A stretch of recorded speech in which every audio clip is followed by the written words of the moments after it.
മുഹമ്മദുർ റസൂലുള്ളാഹ്. അല്ലാഹുവേ, ഞങ്ങളിൽ ഒരുപാട് ആളുകൾ മരണപ്പെട്ടു പോയവരുണ്ട്. അല്ലാഹുവേ, ഒരുപാട് എന്ന് വെച്ച് കഴിഞ്ഞാൽ ഒരുപാട് ആളുകൾ മരണപ്പെട്ടു പോയവരുണ്ട്.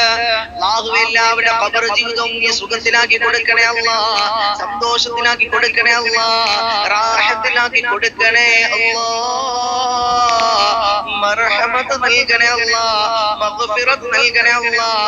ഖബറിൽ കിടക്കുന്ന എന്റെ ഉമ്മമാരാവട്ടെ, ഉപ്പമാരാകട്ടെ, ബന്ധുമിത്രാദികളാവട്ടെ, കൂട്ടുകുടുംബക്കാരാകട്ടെ, എല്ലാ ആളുകൾക്കും നീ സ്വർഗ്ഗം നിർബന്ധമാക്കി കൊടുക്കണേ അല്ലാഹ്, നരകം നീ ഹറാമാക്കി കൊടുക്കണേ അല്ലാഹ്. ഖബറിന്റെ അകത്തളങ്ങൾ എങ്ങനെയാണെന്ന് ഞങ്ങൾക്ക് പോലും അറിയില്ല. അല്ലാഹുവേ, ഖബർ കണ്ണെത്താ ദൂരത്തോളം നീ വിശാലതയുള്ളതാക്കി നൽകണേ അല്ലാഹ്. ചൊല്ലിക്കോളി.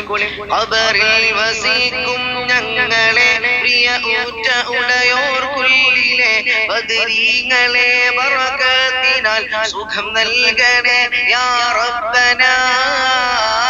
ചൊല്ല് ലാ ഇലാഹ ഇല്ലല്ലാഹു ലാ ഇലാഹ ഇല്ലല്ലാഹ് ലാ ഇലാഹ ഇല്ലല്ലാഹു മുഹമ്മദുർ റസൂലുള്ളാഹ്.